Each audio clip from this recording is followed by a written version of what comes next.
welcome to my channel. Today we are installing Gladiator gear track wall panels and a cabinet in our garage. So this video is going to walk you through the installation process. What we're doing here is we have a laser level right above our outlets, so we have a nice level line for these panels to install them. We are nailing them into each stud here. We have first started by using the Gladiator screws that have the nice white paint on them, but discovered that they are too short and they also strip easily. So we made our way to Home Depot to get the Torx bit construction screws and some caulk for some holes that we accidentally drilled, missing the studs here. Dang it, we need a race. So there's like a lip up here on these Gladiator gear tracks, and it just literally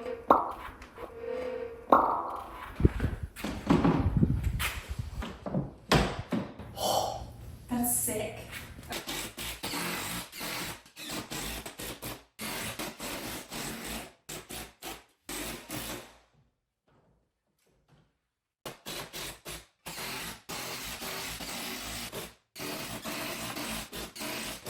Did you fart? Yep.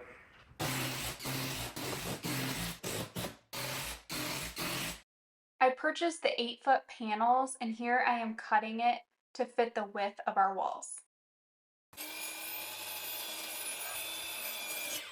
On the first row, I started with an 8-foot piece, but the instructions recommend that you stagger your boards for each row that you add. So on the second row, I did a 36-inch piece on my start, then worked my way to the rest of the wall. So you'll see that we are matching those up here, and they click in really nicely together.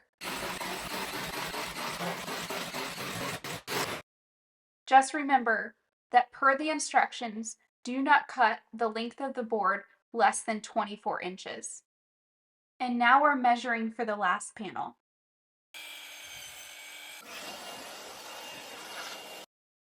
The final tip here, we realized that the boards were lifting when we were adding the first screw in, so we had to apply a lot of pressure to keep everything level and aligned.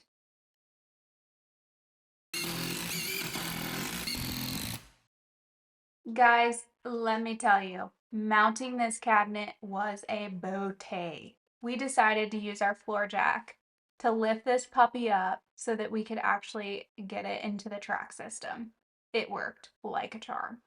Stay tuned for a full review of the Gladiator system in my next video. Definitely want to take the doors off when installing this thing. Is that good? More. Oh! Okay. Down level, down.